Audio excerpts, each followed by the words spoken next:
Sir வணக்கம். வணக்கம் sir, AIADMK BJP கூட்டணி இறுதியாக முடிவாகியிருக்கு. 2026 தேர்தலில் அதிமுகவுக்கு இந்த பாஜக கூட்டணி கை கொடுக்குமா சார்? அதான் நீங்கள் சொன்னது போல் இப்போ அதிமுக பாஜக கூட்டணி ஃபைனலைஸ் ஆகிருக்கு. இது என்ன பொறுத்தளவில் ரொம்ப முக்கியமான ஒரு பொலிட்டிக்கல் டெவலப்மெண்ட். தமிழ்நாட்டில் அரசியலில் டேர்னிங் பாயிண்ட்னு சொல்லுவாங்க இல்லையா, திருப்பு முனைகள்னு சொல்லுவாங்க இல்லையா, அந்த மாதிரி இது முக்கியமான ஒரு திருப்பு முனையாக பார்க்குறேன். ஸோ அந்த வகையில் 26 தேர்தலுக்கு பெரிய ஒரு முக்கியத்துவம் இருக்குது அப்படின்றது தான் என்னோட பார்வை. ஸோ இப்போ இந்த அலைன்ஸ் காட்டக்கூடிய விஷயம் என்னன்னா, இனிமேல் அதிமுகவால் திமுகவை தனியாக தோற்கடிக்க முடியாது அப்படின்ற ஒரு யதார்த்தத்தை அது காட்டுது. ஸோ இப்போ திமுகவை வீழ்த்தணும்னா அதிமுகவுக்கு ஒரு அலைன்ஸ் தேவை, குறிப்பாக பாஜக தேவை. பாஜகவோட உதவி இல்லாமல் அவங்கள வீழ்த்த முடியாது அப்படின்ற ஒரு விஷயத்த காட்டுது. குறிப்பாக 24ல் அவங்க முயற்சி பண்ணுறாங்க திமுகவை வீழ்த்த, தனியாக ஒரு அலைன்ஸ் ஃபார்ம் பண்ணி வீழ்த்த முயற்சி பண்ணுறாங்க. அது தோல்வியில் முடியுது. இப்போ யதார்த்தத்தை புரிஞ்சுக்கிறாங்க. அவங்க பிஜேபியோட அவங்க கை கோர்த்துக்கிறாங்க, வேற வழி இல்லாமல் கை கோர்த்துக்கிறாங்க.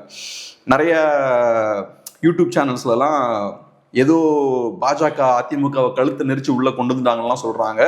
அது உண்மையா பொய்யான்னு நமக்கு தெரியல. பட் யதார்த்தம் என்னன்னா, அதிமுகவுக்கு பாஜக தேவை. பாஜக இல்லாம இப்ப அதிமுகவால டெஃபினட்டா திமுகவை வீழ்த்த முடியாது. ஸோ அந்த வகையில் அவங்க அலைன்ஸை ஃபார்ம் பண்ணிட்டாங்க. ஸோ இப்போ இருக்கக்கூடிய சூழல் என்னன்னா, உங்களுக்கு பாஜகவை வீழ்த்தணும்னா வேற வழியே கிடையாது. உங்களுக்கு திமுகவை பிடிக்குதோ பிடிக்கலையோ நீங்க திமுகவுக்கு தான் வாக்களிச்சு ஆகணும். ஸோ அந்த ஒரு சிச்சுவேஷன் ஏற்படுது. அதே போல இப்ப திமுகவுக்கு எதிராகவும் பெரிய ஒரு ஆன்டி இன்கம்பன்சி இருக்கு, மக்களுக்கு கோபம் இருக்கு. அவங்க 4 வருஷமா ஆட்சி பண்ணியிருக்காங்க, நேச்சுரல் ஆன்டி இன்கம்பன்சி இருக்கும். ஸோ இப்ப திமுகவை வீழ்த்தணும்னா பாஜக இருக்கக்கூடிய அலைன்ஸுக்கு தான் நீங்க வாக்களிச்சு ஆகணும். ஸோ ஏடிஎம்கே பிஜேபி அலைன்ஸுக்கு தான் நீங்கள் வாக்களிச்சு ஆகணும். எனக்கு பாஜகவை பிடிக்காதுலாம் நீங்கள் சொல்ல முடியாது. உங்களுக்கு ஆப்ஷனே கிடையாது. திமுக வீழ்த்தணும்னா நீங்கள் பாஜக பார்ட்டி இருக்கக்கூடிய ஒரு அலைன்ஸுக்கு நீங்கள் வாக்களிக்க வேண்டிய ஒரு கட்டாயம் ஏற்படுது. ஸோ அப்படிப்பட்ட ஒரு டஃப்பான ஒரு சூழலை இது ஏற்படுத்துது. ஸோ இப்போ என்ன ஆகுதுன்னு பார்த்தோம்னா, இப்போ இது சிக்கலான ஒரு சூழல். மக்களை ஒரு கார்னருக்கு இதை புஷ் பண்ணுது. மக்கள் இப்போ ஒரு முடிவு எடுத்தே தீரணும். ஸோ இப்போ சிக்கல் என்ன வருதுன்னா, நீங்கள் திமுகவுக்கு வாக்களிக்கிறீங்கன்னு வச்சுப்போம். திமுகவுக்கு வாக்களித்து திருப்பி செகண்ட் டைம் அவங்கள பவருக்கு கூட்டு வரீங்கன்னா அது பெரிய ஒரு ஆபத்தை ஏற்படுத்துவதற்கான வாய்ப்பு இருக்கு. ஏன்னா திமுகவை பொறுத்தளவில் அதிமுக மாதிரி ஒரு ப்ராப்பரான ஹைரார்கி கிடையாது. இதுக்கு முன்னாடி இருந்த அதிமுக மாதிரி நான் சொல்றேன். அதிமுகவில் பார்த்தோம்னா மேலே டாப் லெவலில் ரொம்ப ஸ்ட்ராங்கான லீடர்ஷிப் இருப்பாங்க, கீழே பார்ட்டியை ஃபுல்லாக கண்ட்ரோல் வச்சிருப்பாங்க. ஸோ இப்போ கீழே இருக்கக்கூடிய லோக்கல் லெவல் லீடர்ஸ்லாம் அதை பிரச்சனை பண்ணாங்கன்னா குயிக்காக அவங்க மாற்றிடுவாங்க.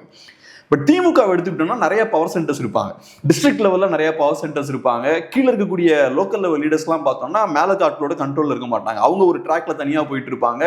சில நேரங்களில் அவங்களோட பவரை நிறைய மிஸ்யூஸும் பண்ணுவாங்க, நிறைய பிரச்சனைகளும் அதனால கிரியேட் ஆகும்.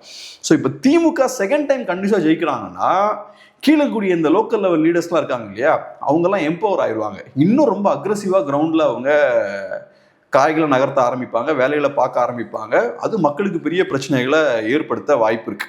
ஸோ அதனால திமுகவை 2 டைம்ஸ் கன்டினியூஸாக பவர் கொண்டு வந்தீங்கன்னா சிக்கல். ஸோ இப்போ இருக்கக்கூடிய சிக்கல் என்ன, நீங்கள் பாஜகவை கவுண்டர் பண்ணணும்னா இங்கே தான் ஓட்டு போட்டு ஆகணும் அப்படின்ற ஒரு கட்டாயம் ஏற்பட்டிருக்கு.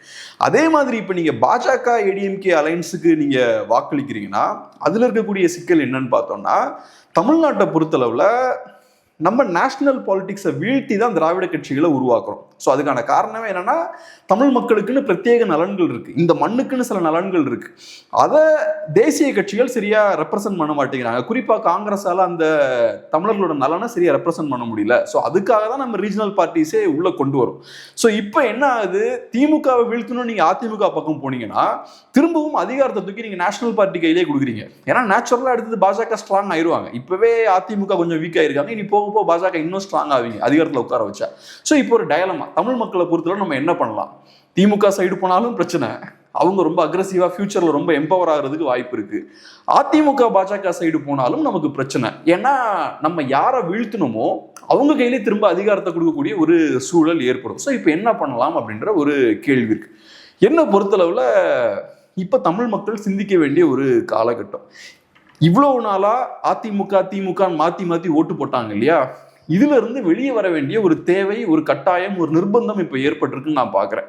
ஏன்னா நான் சொன்னது போல 2 சைடு ஓட்டு போட்டாலும் உங்களுக்கு பிரச்சனை இருக்கு, தமிழ் மக்களுக்கு எப்படினாலும் பிரச்சனை இருக்கு. ஸோ அப்ப என்ன வாய்ப்பு இருக்கு, புதுசா நீங்க ஒரு பொலிட்டிக்கல் ஃபார்மேஷனை உருவாக்க வேண்டிய கட்டாயம் இருக்கு. இந்த அதிமுக அலைன்ஸ் திமுக அலைன்ஸ் இதுக்கு வெளியில நீங்க திங்க் பண்ண வேண்டிய ஒரு தேவை இருக்கு. நான் உங்களை என்டிகேக்கு ஓட்டு போடுங்க, டிவிகேக்கு ஓட்டு போடுங்க, இல்லை நான் வேற சிறிய கட்சிகளுக்கு ஓட்டு போடுங்கலாம் சொல்ல. பட் அதுக்கான ஒரு தேவையை இப்ப ஏற்படுத்தி இருக்கு. இப்போ நடக்கக்கூடிய இந்த பொலிட்டிக்கல் டெவலப்மெண்ட்ஸ்லாம் காட்டக்கூடிய விஷயம் அதுதான். ஸோ அதை ஒரு அனாலிசிஸாக நான் முன்வைக்கிறேன். ஸோ இப்போ தமிழ் மக்கள் ஒரு கார்னருக்கு தள்ளப்பட்டிருக்காங்க. இனிமேல் நீங்கள் அதிமுக திமுகன்னு மாறி மாறி போட்டுருக்க முடியாது. இதை தாண்டி நீங்கள் வெளியே வந்து சிந்திக்க வேண்டிய ஒரு தேவை ஏற்படுது. மேபி நீங்கள் டிவிகே பக்கம் போகலாம், மேபி என்டிகே பக்கம் போகலாம், அது உங்கள் விருப்பம். ஸோ அந்த வகையில் இது ஒரு பெரிய டேர்னிங் பாயிண்ட்டாக பார்க்குறேன். சார், இப்போ 2021 தேர்தலில் பார்த்தீங்கன்னா பாஜக அதிமுக அந்த கூட்டணி வந்து தோக்கிறதுக்கு காரணமே பாஜக தான் அப்படின்னு சொல்லிட்டு அதிமுகவில் இருக்கக்கூடிய முக்கிய பிரமுகர்கள் சொல்லியிருந்தாங்க. குறிப்பாக ஜெயக்குமார் அவர்கள் என்ன சொல்லியிருந்தாருன்னா, நான் தோக்கிறதுக்கு காரணமே பாஜக தான், அந்த மாதிரிலாம் சொல்லியிருந்தாரு.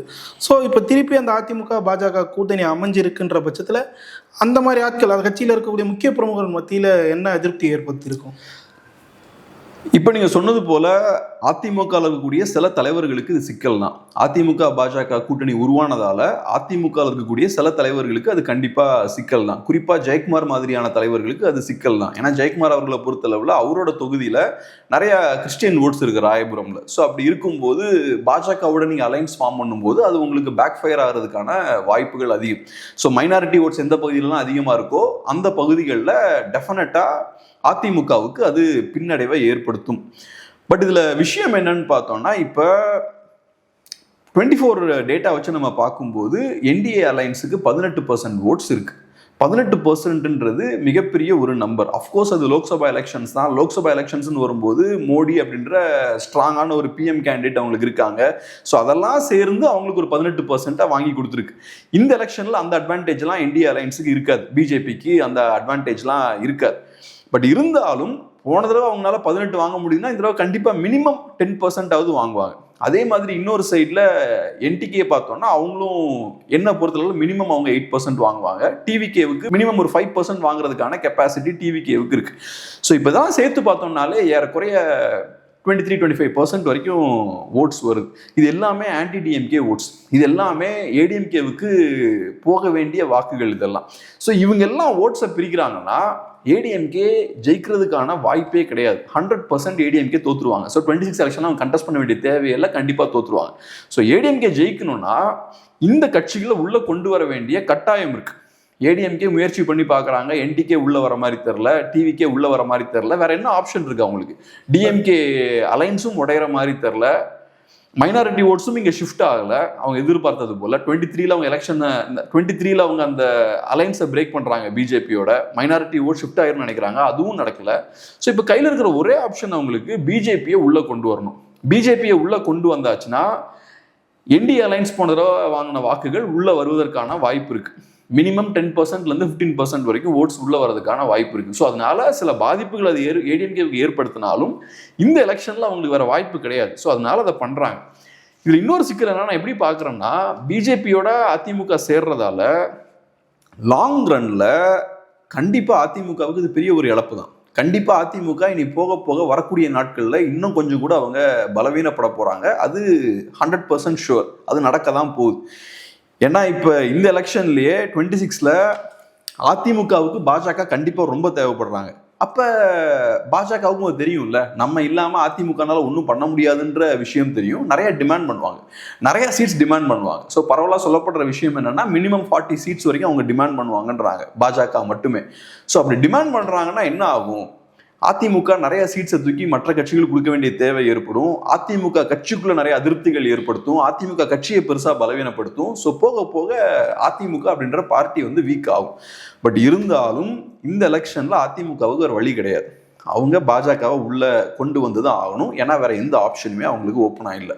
சார், குறிப்பாக இந்த அதிமுக பாஜக கூட்டணி அமைஞ்சவொடனே இன்னொரு பேச்சை வந்து செய்தி ஊடகங்கள் வந்து பரப்பிடுது. நாம் தமிழர் சீமான் அவர்கள் வந்து இந்த என்டிஏ அலைன்ஸ்குள்ளே வந்து உள்ளே வரலாம்ன்ற மாதிரி ஒரு செய்தியை வந்து பரப்பிட்டு வராங்க. அவர் வரத்துக்கு வாய்ப்பு இருக்கா சார்? அதான் இப்போ இன்னைக்கு கூட நியூஸ் பேப்பர்லாம் பார்க்கும்போது அதிமுக தலைவர்கள் சில பேர் வந்து அந்த முயற்சிகளில் ஈடுபட்டு இருக்காங்க. என்டிகேவை உள்ளே கொண்டு வரணுன்ற வேலைகளை அவங்க தீவிரமாக பண்ணிட்டு இருக்காங்க அப்படின்ற மாதிரிலாம் சொல்கிறாங்க.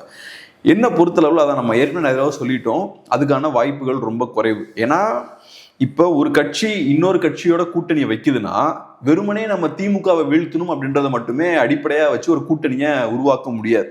இப்போ நானும் நீங்களும் கூட்டணி வைக்கிறோம்னா எனக்கு அதில் ஏதாவது யூஸ் இருக்கணும்ல. எனக்கு அதனால நஷ்டம் ஏற்படுதுன்னா இல்லை பரவாயில்ல, திமுக வீழ்த்துவதற்காக எனக்கு நஷ்டம் ஏற்பட்டாலும் பரவாயில்ல கூட வந்து சேர மாட்டேன்ல. ஸோ அதில் எனக்கும் லாபம் இருக்கணும்.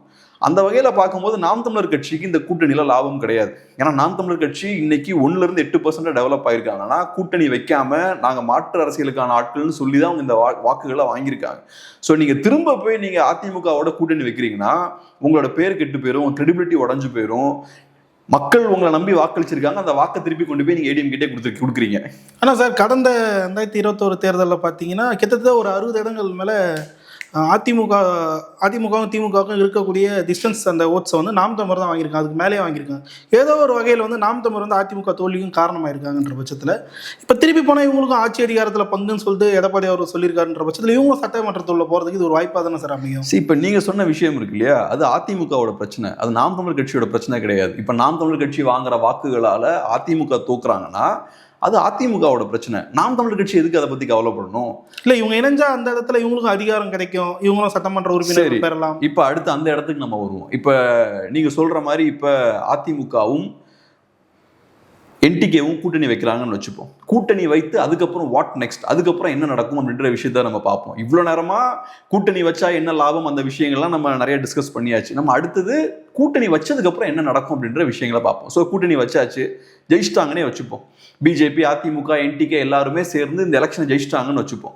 என்டிகேவுக்கு இப்போ 20 எம்எல்ஏஸ் கையில் இருக்காங்கன்னு வச்சுப்போம் ஜெயிச்சதுக்கு அப்புறம். அதுக்கப்புறம் என்ன நடக்கும்? அதுக்கப்புறம் அதிமுக ஆட்சி நடக்கும். திமுக என்ன பண்ணாங்களோ அதே விஷயத்தை தான் அதிமுகவும் பண்ணுவாங்க. அதிமுக பெருசாக எதுவும் டிஃப்ரெண்டாக பண்ண போறது இல்லை. இதுக்கு முன்னாடி அவங்க நிறைய ட்ராக் ரெக்கார்டு இருக்கு. 30-40 வருஷமா நம்ம அரசியலை ஃபாலோ பண்ணிட்டு இருக்கோம். திமுகவுக்கும் அதிமுகவுக்கும் பெரிய வித்தியாசம் ஒன்றும் கிடையாது. ரெண்டு பேருமே கரப்ஷன்ல ஈடுபடக்கூடிய கட்சிகள் தான். ரெண்டு பேராலையும் நிறைய நிர்வாக சீர்கேடுகள்லாம் ஏற்படும். இந்த விஷயங்கள்லாம் நடக்கக்கூடிய விஷயம்தான். ஸோ நாளைக்கு என்டிகே கூட்டணி வைத்து அவங்க பவருக்கே வந்தாலும் அதிமுக இதுக்கு முன்னாடி எந்த மாதிரியான ஆட்சியை கொடுத்தாங்களோ அதே மாதிரியான ஆட்சியை தான் ஃபியூச்சர்லயும் அவங்க கொடுக்க போறாங்க. வித்தியாசமா எதுவும் பண்ண போறது இல்லை. அதுக்கப்புறம் 2031 வரும்போது இப்ப எப்படி திமுகவுக்கு எதிராக பெரிய ஒரு ஆன்டி இன்கம்பன்சி இருக்கோ அதே மாதிரி 2031 எலெக்ஷன் வரும்போது அதிமுகவுக்கு எதிராகவும் பெரிய ஒரு ஆன்டி இன்கம்பன்சி இருக்கும். அப்ப நீங்க என்ன பண்ணுவீங்க? அப்ப நீங்க அதிமுகவோட சேர்ந்து கூட்டணி வைக்க முடியாது. ஏன்னா அதிமுகவோட சேர்ந்து நீங்க அப்ப கூட்டணி வச்சீங்கன்னா என்ன ஆகும்? நீங்களும் சேர்ந்து பெரிய ஒரு வீழ்ச்சியை சந்திப்பீங்க. ஸோ அப்போ நீங்கள் தனியாக தான் போகணும். அப்போ உங்களுக்கு அதிமுகவோடையும் போக முடியாது, திமுகவோடையும் போக முடியாது. நீங்கள் தனியாக தான் போவீங்க. அப்போ நீங்கள் எங்கே வந்து நிற்கிறீங்க? எங்கே ஸ்டார்ட் பண்ணீங்களோ அங்கே தான் வந்து நிற்கிறீங்க. இப்போ தனியாக இருக்கீங்கல்ல, அதே இடத்துக்கு தான் திருப்பி நீங்கள் நாளைக்கு இங்கே அங்கே வந்து நிற்பீங்க. ஆனால் இப்போ இருக்கக்கூடிய செல்வாக்கா அப்போ இருக்காது. அது இருக்காது. உங்களுக்கு எம்எல்ஏஸும் இருக்க மாட்டாங்க, உங்களுக்கு பேரும் கெட்டு போயிருக்கும், நீங்கள் தனியாக அப்போ நிற்பீங்க. ஸோ நீங்கள் இவ்வளோ நாளாக கஷ்டப்பட்டு ஒரு கட்சியை பில்ட் பண்ணி 8% கொண்டு வந்துட்டு அதை தூக்கி நான் திமுக வீழ்த்த போகிறேன்னு அதிமுக கையில் போய் கொடுத்தீங்கன்னா அது உங்கள் கட்சியை காலி பண்ணிடும். திமுகவை நீங்கள் வீழ்த்த மாட்டீங்க. திமுகவை வீழ்த்திடலாம்னு சொல்கிற விஷயம் இருக்கு இல்லையா, அது தவறு. திமுகவை நீங்கள் வீழ்த்த மாட்டீங்க. இந்த எலெக்ஷனில் மட்டும் நீங்கள் திமுகவை தோக்கடிப்பீங்க. 31 அதுக்கப்புறம் என்ன ஆகும்? திரும்ப அவங்க பவருக்கு வருவாங்க. பழைய ஓல்டு கேம் வந்து ஸ்டார்ட் ஆகும். ஆனால் மாற்று அரசியல்னு நம்பி மக்கள் வந்து ஒரு புது கட்சியை உருவாக்குறாங்க. நிறைய ஆட்கள் தலைவர்கள்லாம் சேர்ந்து ஒரு புது கட்சியை உருவாக்குறாங்க இல்லையா, அந்த கட்சியும் கடைசியில் காணாமல் போயிடும். ஸோ அதுதான் இங்கே சிக்கல். ஸோ இதை பண்ண மாட்டாங்க. என்டிகே பொறுத்தவரை அவங்க ரொம்ப கிளியராக இருக்காங்க. அலைன்ஸ் கிடையாதுன்னு அவங்க சொல்லிட்டாங்க. சீமான் அவர்களும் நிறைய சொல்லிட்டாரு. அவங்களோட கேண்டிடேட்ஸும் அனௌன்ஸ் பண்ணிட்டாங்க. ஏன்னா அவங்களுக்கு தெரியும் நம்ம ஏடிஎம்கேவோட போய் சேர்ந்தோம்னா நமக்கு அது பாதிப்பு. அது ஏடிஎம்கேவுக்கு நல்லது. ஏன்னா ஓரளவுக்கு ஆன்டி டிஎம்கே ஓட்ஸ்லாம் கன்சாலிடேட் ஆகும். பட் அது என்டிகேவுக்கு அது பெரிய பாதிப்பை ஏற்படுத்தும். என்டிகேன்ற கட்சி வந்து ரெண்டு கட்சிகளுக்கும் மாற்று, திராவிட கட்சிகளுக்கும் தேசிய கட்சிகளுக்கும் மாற்றாக தான் இங்கே வந்திருக்குன்னு சொல்லி வந்த கட்சி. ஸோ இப்போ போய் நீங்கள் திமுகவோடையோ அதிமுகவோடையோ சேர்றீங்கன்னா உங்களோட அந்த நம்பகத்தன்மை உடஞ்சு போயிடும், உங்கள் கிரெடிபிலிட்டி உடஞ்சு போயிடும். அது அதிமுகவுக்கு நல்லது, என்டிகேவுக்கு நல்லது இல்லை. ஸோ அப்படி இருக்கும்போது எதுக்கு போய் திமுகவை நாங்கள் வீழ்த்தணும்னு சொல்லிட்டு தன்னோட சொந்த கட்சியை குடிக்குள்ள தள்ளணும்? அதை பண்ண மாட்டாங்க டெஃபினட்டா என்டிகேக்காரங்க. சீமானும் அது பண்ண மாட்டார். இதை தொடர்ந்து இந்த மாதிரி ஒரு அலையன்ஸ் அமைஞ்சதுல திமுக கூட்டணியில் இருக்கக்கூடிய தலைவர், குறிப்பாக வந்து வைகோவாக இருக்கட்டும், திருமாவளவனாக இருக்கட்டும், இவர்கள்லாம் வந்து விமர்சனம் பண்ணுறாங்க. என்னென்னா பாஜக வந்து அதிமுக மிரட்டியிருக்குன்ற மாதிரி திருமாவளவன் அவர்கள் சொல்கிறாரு. வைகோ வந்து இது மாதிரி தற்கொலைக்கு சமம்ன்ற மாதிரி அதை மென்ஷன் பண்ணி பேசுகிறாரு. அவங்களுக்கு என்ன சார் கவலை இவங்க இந்த கூட்டணி அமைஞ்சதில்? அவங்களுக்கு கவலை ஒன்றும் கிடையாது. இனிமேல் திமுகவும் சரி திமுக கூட கட்சிகளும் சரி அவங்க எலெக்ஷன் வர வரைக்கும் ஒரு நரேட்டிவை பில்ட் பண்ணுவாங்க. அதிமுக பலவீனமாக இருக்குது, பாஜக கழுத்து நெரிச்சு அதிமுகவை கூட்டணியில் கொண்டு வந்துட்டாங்க, ஸோ இப்போ பாஜக கட்டுப்பாட்டில் தான் அதிமுக இருக்குது, இனிமேல் எதிர்காலம் அதிமுக கிடையாது, பாஜக கூட சேர்ந்த எந்த கட்சியுமே பெருசா வளர்ந்தது கிடையாது, அவங்க பெரிய ஒரு வீழ்ச்சியை தான் சந்திப்பாங்கன்ற மாதிரி இந்த மாதிரி நிறைய விஷயங்களை அவங்க சொல்லிக்கிட்டே இருப்பாங்க. அதுக்கான காரணம் என்னன்னா, எலெக்ஷன் வர வரைக்கும் அதிமுக பலமா இருக்கு, தலைமை வீக்கா இருக்கு, ஸ்ட்ராங்கான லீடர்ஷிப் இல்ல, கட்சிக்குள்ள நிறைய பிரச்சனைகள் இருக்கு அப்படின்ற ஒரு நரேட்டிவை பில்ட் பண்ணுவாங்க. இதெல்லாம் சொல்லும் போது என்ன ஆகும், நேச்சுரலா அதிமுக ரொம்ப வீக்கா இருக்காங்க அப்படின்ற ஒரு தோற்றத்தை மக்கள் மத்தியில ஏற்படுத்தும். ஸோ அதை செய்யணும்னு தான் முயற்சி பண்றாங்க. அதனால நீங்க சொன்னது போல வைகோ அவர்கள் பேசுறதா இருக்கட்டும், திருமாவர்கள் பேசுறதா இருக்கட்டும், இது எல்லாமே அதை நோக்கி எடுத்துட்டு போறதுக்கு தான் அவங்க முயற்சி பண்றாங்க. அதிமுக வீக்கான ஒரு பார்ட்டின்ற ஒரு பிம்பத்தை கட்ட முயற்சி பண்றாங்க. இது டெஃபினட்டா பண்ணுவாங்க. இப்ப மட்டும் இல்லை, இதுக்கு முன்னாடியும் பண்ணாங்க. அதை அதிமுக கட்சிக்குள்ள ஒரு சின்ன ஒரு பிரச்சனை வந்ததுன்னா அதை பெருசா ஊதி பெருசாக்குவாங்க. அதை ஒரு நியூஸ் டிபேட்ஸ்லாம் அதை பேச வைக்கிறது, இந்த விஷயத்தை இந்த எலெக்ஷன்லையும் பண்ணுவாங்க. ஸோ ஒரு புறம் வந்து அதிமுக பாஜக அலையன்ஸ், மறுபுறம் வந்து திமுக காங்கிரஸ் அலையன்ஸ், ரெண்டு பிக் ஃபிஷ்ஷாக இருக்காங்க. இந்த ரெண்டு கட்சிகளுக்கும் இடையே வந்து டிவிகே என்டிகேன்னு ரெண்டு கட்சிகள் வந்து இருக்காங்கன்ற பட்சத்தில் இவங்களோட ரோல் வந்து இந்த தேர்தலில் என்னவா தான் சார் இருக்கும்? இவங்க ரெண்டு பேரும் வந்து கூட்டணி அமைக்க வாய்ப்பு இருக்குது. இவங்க இல்லை அமைச்சாதான் வந்து இந்த தேர்தல் வந்து ஓரளவுக்கு பெரிய வாக்கு சதவீதத்தை பெற முடியுன்ற மாதிரி ஒரு பேச்சுக்கள்லாம் போகுது. இதை எப்படி சார் பார்க்குறீங்க? எனக்கு என்னமோ டிவிகே என்டிகே கூட்டணி அமையும்னு தோணல. அதே மாதிரி டிவிகே ஏடிஎம்கே அலைன்ஸில் போய் சேருவாங்கன்னு எனக்கு நம்பிக்கை இல்லை. ஸோ இப்போ கேள்வி என்னென்னா, இவங்க ரெண்டு பேரும் தனியாக கண்டெஸ்ட் பண்ணாங்கன்னா யாருக்கு பாதிப்பு அதிகம் அப்படின்றதான் கேள்வி. ஸோ நான் பார்க்குறது எப்படின்னா, என்டிகே கையில் இருக்கக்கூடிய ஓட்ஸ் வந்து ஆன்டி டிஎம்கே ஓட்ஸ் தான், மோஸ்ட்லி ஆன்டி டிஎம்கே ஓட்ஸ். அதே மாதிரி டிவிகே வாங்க போகிற வாக்குகளும் ஆன்டி டிஎம்கே ஓட்ஸாக தான் பெரும்பாலும் இருக்கும். ஏன்னா டிவிகே கையில் இருக்கக்கூடிய அரசியல் வந்து திமுக எதிர்ப்பு அரசியல். அவங்க திமுகவை தான் விமர்சனம் பண்ணுறாங்க. ஸோ அப்போ அவங்களுக்கு யார் ஓட் போடுவாங்க? திமுகவை எதிர்க்கக்கூடியவங்க தான் வாக்களிப்பாங்க. அது ஏடிஎம்கேவோட வாக்குகள். ஸோ அந்த வகையில் பார்க்கும்போது டிவிகேவும் சரி என்டிகேவும் சரி அவங்க ஏடிஎம்கே பிஜேபி ஓட்ஸை தான் அவங்க ஸ்ப்ளிட் பண்ண போகிறாங்க. அதனால பாதிப்பு ஏடிஎம்கே அலையன்ஸுக்கு தான், அதில் எந்த சந்தேகமும் நமக்கு வேண்டாம். இப்போ இதில் முக்கியமான ஒரு விஷயம் என்னென்னா, எந்த அளவுக்கு இவங்க ஓட்ஸை ஸ்ப்ளிட் பண்ணுவாங்க, எந்த அளவுக்கு அதிகமான வாக்குகள் இவங்க வாங்குவாங்க அப்படின்ற ஒரு கேள்வி இருக்குது. அதை நம்ம எக்ஸாக்டாக சொல்ல முடியாது. பட் இவங்க எந்த அளவுக்கு அதிகமான வாக்குகள் வாங்குவாங்கன்றதை எது தீர்மானிக்கும்னா, இப்போ பாஜக ஏடிஎம்கே அலையன்ஸ் வந்து ஃபார்ம் ஆயிருச்சு. இந்த அலையன்ஸ் நல்ல ஸ்ட்ராங்கான ஒரு அலையன்ஸாக இருந்தால், அதாவது நம்ம திமுகவை வீழ்த்துவதற்கான வாய்ப்பு இருக்கு, நம்மளால திமுகவை வீழ்த்த முடியும் அப்படின்ற ஒரு தோற்றத்தை இந்த கூட்டணினால உருவாக்க முடியும்னா, மக்கள் என்டிகேவுக்கும் டிவிகேக்கும் ஓட் போட மாட்டாங்க. அவங்க என்ன பண்ணுவாங்க, பிஜேபிக்கும் ஏடிஎம்கேக்கும் ஓட் போடுவாங்க. ஸோ பரவாயில்ல, இவங்களுக்கு ஓட் போட்டோம்னா திமுக இவங்க வீழ்த்திடுவாங்க, ஸோ நம்ம இவங்களுக்கே ஓட் போடலாம் அப்படின்ற மாதிரி ஓட் போடுவாங்க. பட் இப்போ பிஜேபி ஏடிஎம்கே அலையன்ஸுக்குள்ள ஒரு கெமிஸ்ட்ரி இல்லாமல், அவங்களால சரியா நெக்ஸ்ட் இந்த 1 இயர் இருக்கு இல்லையா, அந்த நெக்ஸ்ட் 1 இயர் அவங்களால கரெக்டாக ஹேண்டில் பண்ண முடியல, சரியான ஒரு கெமிஸ்ட்ரி இல்லை, அவங்களுக்குள்ளேயே ஒரு குழப்பங்கள்லாம் இருக்கு. அப்படிப்பட்ட ஒரு சூழல் இருந்ததுன்னா மக்களுக்கு இந்த அலைன்ஸ் மேல நம்பிக்கை இருக்காது. அப்போ என்ன யோசிப்பாங்கன்னா, இவங்களுக்கு நம்ம ஓட்டு போட்டு பிரயோஜனம் இல்லை, ஸோ நம்ம டிவிகேக்கோ என்டிகேக்கோ ஓட்டு போடலாம் அப்படின்ற ஒரு இடத்துக்கு வருவாங்க. ஸோ அதனால எந்த அளவுக்கு ஸ்ட்ராங்கா ஏடிஎம்கேவும் பிஜேபியும் இருக்காங்களோ அந்த அளவுக்கு அது என்டிகேக்கும் டிவிகேக்கும் பலவீனம்.